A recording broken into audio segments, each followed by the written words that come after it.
మళ్ళీ ఎస్బీఐ బ్యాంకులు వచ్చేసి మళ్ళొక 31 లక్షల రూపాయలు చూపెడతాడు. ఎస్బీఐలో మళ్ళొక 31 లక్షల రూపాయలు చూపెడతాడు. ఇక్కడ ఇగో గ్రాండ్ టోటల్ ఎలిజిబుల్ అని ఇక్కడ చూపెడతాడు. ఇదే 1, 10, 100, 1000, 10,000, 1,00,000, 10 లక్షలు, 31 లక్షలు.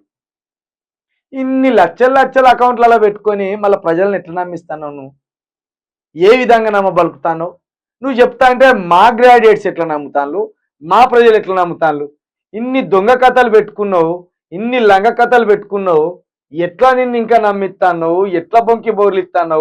ఈ మాటలు నీకెట్లా చెప్పబుద్ధి అవుతుంది? ఎట్లా చెప్పబుద్ధి అవుతుంది? ఇక్కడ రాసిండేవు ఈయన డీటెయిల్స్ ఏవిడా? వామ్మో, ఇక్కడ చూసినావా ఎంత పెద్ద మాట మాట్లాడిండో ఈయన. సెల్ఫీ నాకు వచ్చేసాట ఫ్రీలాన్సర్ జర్నలిస్ట్ ఆట ఈయన క్యూ న్యూస్ లో. ఈ క్యూ న్యూస్ లో అట ఫ్రీలాన్స్ జర్నలిస్ట్ ఆట బాబు. ఇగో freelancer journalist details of profession of occupation దగ్గర ఇగో మనోడు ఏం పెట్టిండు? Self as and freelancer journalist. అయిపోయింది. ఎంత పెద్ద మాట మాట్లాడినావా? ఇది ఇంకా ఎన్నిసార్లు మాట్లాడుతావు ఇటువంటి మాటలు? క్యూ న్యూస్కి జీతగాన్ని అంటివి. మరి ఫ్రీలాన్సర్ చెప్తే నీకు ఫ్రీలాన్స్ ఓన్లీ ఒక అర్ధగంట కదా ఈయన వార్తలు చదివి. గంట అనుకుందాం బాయ్, గంట వార్తలు చదువుతున్నావు అనుకుందాం. ఫ్రీలాన్సింగ్ అంటాను కదా, రోజు గంట వార్తలు చదువుతాను. గంట చదివితే నెలకు 5 లక్షల రూపాయలు ఇచ్చిందా నీకు శాలరీ? 5 లక్షలు ఇచ్చిందా లేకపోతే నెలకు 1 లక్ష ఇచ్చిందా? ఆ 1 లక్ష రూపాయలు నీకు ఎవరు వేసింది? ఏ అకౌంట్లో వేసింది శాలరీ? నీ యజమాని ఎవరు అసలు? ఇది చెప్పు. ఫ్రీలాన్సర్ జర్నలిస్ట్ అని నువ్వే అంటాను. నీ యజమాని ఎవరు? క్యూ న్యూస్ ఓనర్ ఎవరు అంటే, క్యూ న్యూస్ ఓనర్స్ వచ్చేసి గడ్డి శ్రవణ్ కుమార్, వీళ్ళ బొమ్మరిది, వీళ్ళ అన్న వాళ్ళ బొమ్మరిది గడ్డి శ్రవణ్ కుమార్, పరమేష్ నాగరాజు.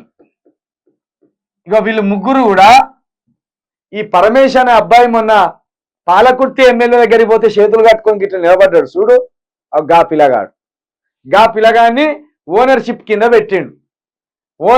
ఓనర్ కింద పెట్టి బినామీకి ఉంచిండని అర్థమవుతుంది కదా. ఇక అర్థమవుతలేదా? ఇక నాగరాజు ఈయనకు 10th క్లాస్మేట్. ఇక ఆయన ఒక్కరిని బినామీగా పెట్టిండు. ఈ గడ్డి శ్రవణ్ కుమార్ అనేటైనా కూడా వీళ్ళ పెద్దన్న బొమ్మరిది. ఇలా ముగ్గురిని క్యూ న్యూస్ బినామీలుగా పెట్టి ఫ్రీలాన్సర్ జర్నలిస్ట్ అని నమ్మబలుకుతాడు. ఇది అంటే సంపాదించేదంతా సంపాదిస్తాడు, దోసుకునేదంతా దోసుకుంటాడు, బినామీల పేరు మీద పెడతాడు, నేను సక్కం పోసానని చేతులు ఎత్తాడు. దీన్ని నమ్మవలసిన ఇటు గొర్రెలన్నీ నమ్ముతాను. ఇగో ఇది మొత్తానికట మనోడు ఫ్రీలాన్సింగ్ జర్నలిస్ట్ ఆట. పాపం క్యూ న్యూస్లో ఫ్రీలాన్సింగ్ జర్నలిస్ట్ ఆట. ఇక సెల్ఫ్ రూపీస్ వచ్చేసి డీటెయిల్స్ ఆఫ్ సోర్స్ ఇన్కమ్ అట 1,50,000 అట్నే, 1,50,000 అట. వాళ్ళ భార్యకు వచ్చేసి 67,000 జీతమే. 67,000 జీతం ఉన్నావే 15 లక్షల ఇన్కమ్ ట్యాక్స్ ఎట్లా కట్టింది? అదే విధంగా 1,50,000 జీతగాడు ఇప్పుడు దొరికిపోయినవే దొంగను. నెలకు 1,00,000 రూపాయలు, ఈ 36 నెలలు, 36 నెలలకు నెలకు 1,00,000 రూపాయలు అంటే నెలకు 12 లక్షలు, 36 లక్షలు అవుతాయి. 36 లక్షలను ఈ మిగతా సగం అంటే మొత్తం కలిసి 46-47 లక్షలు అవుతాయి. 3 సంవత్సరాలకు గడిచి 47 లక్షలు 48 లక్షలు అవుతుంది నీ ఇన్కమ్. మరి 1,50,000 రూపాయలు ఇల్లు ఎట్లా కొన్నావు? 1,50,000 రూపాయలు ఇల్లు ఎట్లా కొన్నావు? నీ భార్య 15 లక్షల ఇన్కమ్ ట్యాక్స్ ఎట్లా కట్టింది? నువ్వు 18 లక్షల ఇన్కమ్ ట్యాక్స్ ఎట్లా కట్టినావు?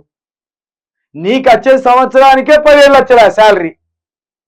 లక్ష రూపాయలు అవి వేసుకున్నా, సగం 50,000 వేసుకున్నా, ఈ సగము అవి, ఇవి 6 లక్షలు, అవి 12 లక్షలు, 18 లక్షలు అవుతున్నాయి. 18 లక్షల శాలరీకి 8 లక్షలు నువ్వు ఇన్కమ్ ట్యాక్స్ కడతావా? ఎట్లా నమ్మాలి ఇది? అంటే నీ దందాలు ఇంకా వెనుక ఉన్నాయని అర్థం. ఇంకా ఇది మొత్తానికైతే ఈయన శాలరీ వచ్చేసి పర్ మంత్ 1,50,000 అని చూపెడతాడు. 67,000 రూపాయలు పర్ మంత్ వాళ్ళ భార్యకు జాబ్ అని చూపెడతాడు. గిట్లున్నది కథ. గింతనమ్మ బలుకుతాంటివి. ఒక్క ఎమ్మెల్యే సీటు కోసం, ఒక్క ఎమ్మెల్సీ సీటు కోసం రాజకీయాల్లో నువ్వు ఎట్లా చేసి లంగతనం చేసి దొంగతనం చేసి నిలబడాలనే దానికోసం ఇన్ని అబద్ధాలు మాట్లాడుకుంటూ వస్తాను. ఎందుకు నీ బతికిగా?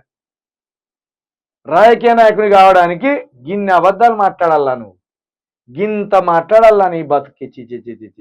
ఇక లాస్ట్ ఇన్కమ్ ట్యాక్స్ అని పెట్టి ప్యాన్ అది ఇది అని పెట్టి 8,51,000 ఇది చూపెడతాండు. ఇక వాళ్ళ భార్య ఇది చూపెడతాడు, ఈయనేదో అది చూపెడతాడు.